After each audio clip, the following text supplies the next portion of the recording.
Hawks. I'm going to pose this to Lang. Why is there this?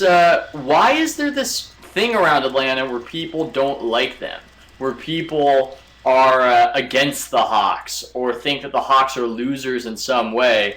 As an Atlanta guy and somebody who's covered the team quite closely, do you think that they're overachievers or underachievers, and why do you think this aura is around them in this way?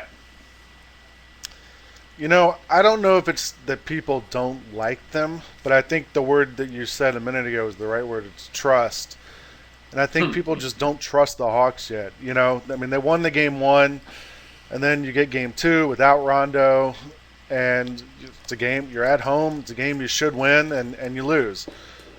So I think people just still don't trust the Hawks yet to win in those big game situations. People in Atlanta like winners. When the Braves were in the 90s, people were coming out every night to those games. Ask Zach about that. But I think the way the Hawks have been so up and down and inconsistent, there's still not that trust there, and I think that's been hard for fans to kind of latch on to.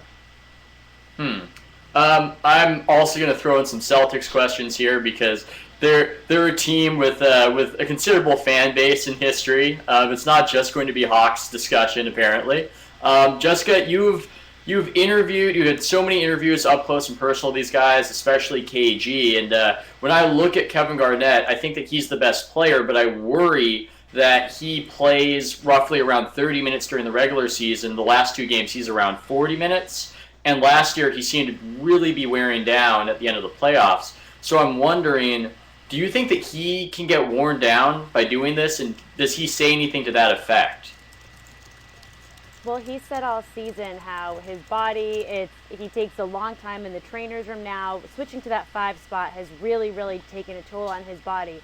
Seeing those box scores with the 40 minutes in back-to-back games, that is worrisome. But KG is that type of guy. He's had this crazy, freakish season where his body and age will tell you he shouldn't be playing as well as he is. These guys are in this crazy mind space right now during the playoffs where they are so determined, come hell or high water, they're going to get through these games. So KG might be exhausted, he might be banged up after, but I think for so much of this, these guys are running on adrenaline. All right. Lang, we don't quite know if Josh Smith is going to be healthy for the next game or is going to play. And I'm wondering, why haven't I seen Josh Smith as much at the 5 spot? Because there seemed to be a lot of success with that down the stretch in the season. Even though Collins has been serviceable at center occasionally, I feel like that's their best chance to win. Why do you think that Drew has not used that lineup so much in these playoffs? I think, look, when you move Josh to the 5, then you got to put someone else in at the 4, and that's either, Marvin Williams. Ivan Johnson played a lot of 4 in the series. But I think Josh is probably more comfortable at the 4.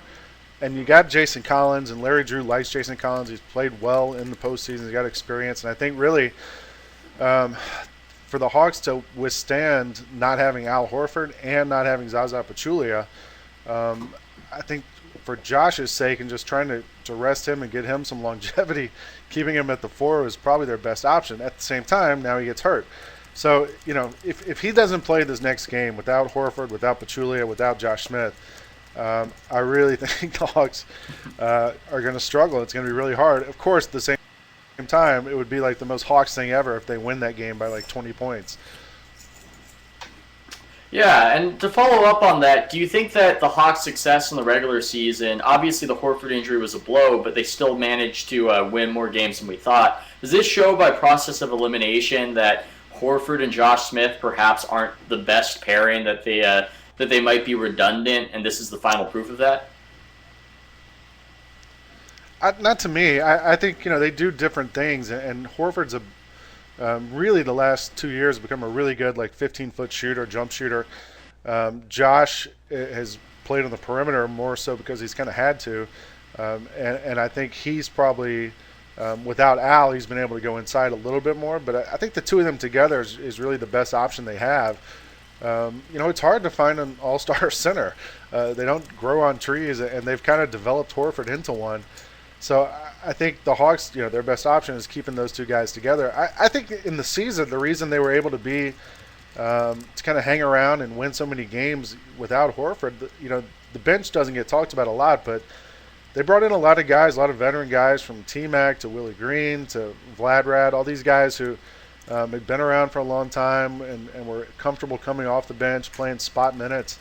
And those guys really carried the Hawks through portions of games and portions of the regular season.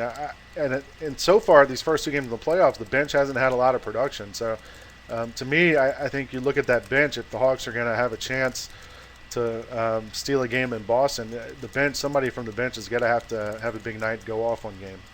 Okay, I'll pose this question to both of you, first to Jessica and then to Lang. It's a basic hacky radio prediction question. I just find it interesting because the teams were very similar over the course of the season, but I feel like most people think that Boston should win the series. So Jessica, I'd like your prediction and why as to who will win the series and how many games, and Lang, I would like the same in the follow-up, please.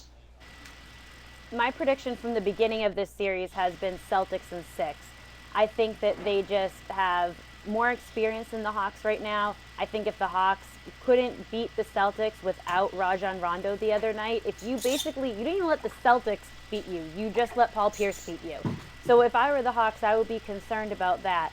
And I just think the Celtics, like I said, being around these guys a lot during the end of the regular season, they're in this crazy place right now where they're zoned in.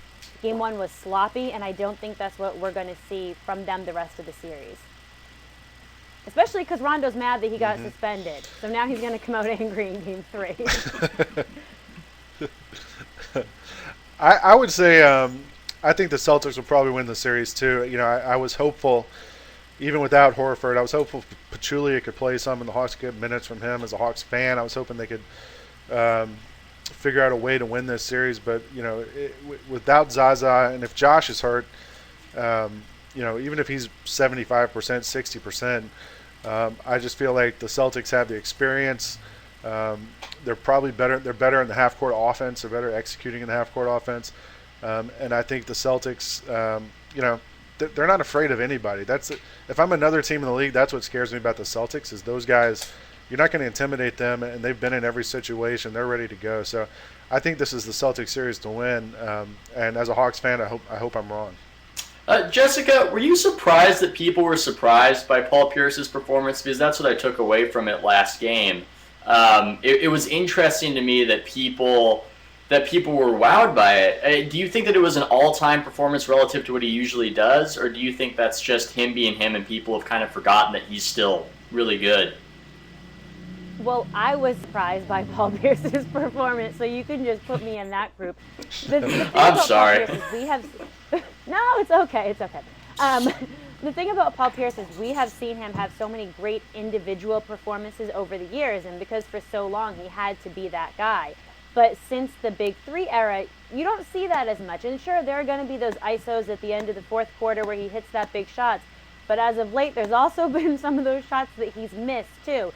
So when he started going and he gets in this, 20, 25 field goal mode, you don't know what's going to happen. But when he hit that pull-up three, this is how much I didn't expect it. I can't even get the words out. When he hit that pull-up three, that's when you knew that Paul Pierce was having one of his Paul Pierce nights. But like I said, I was surprised also as well.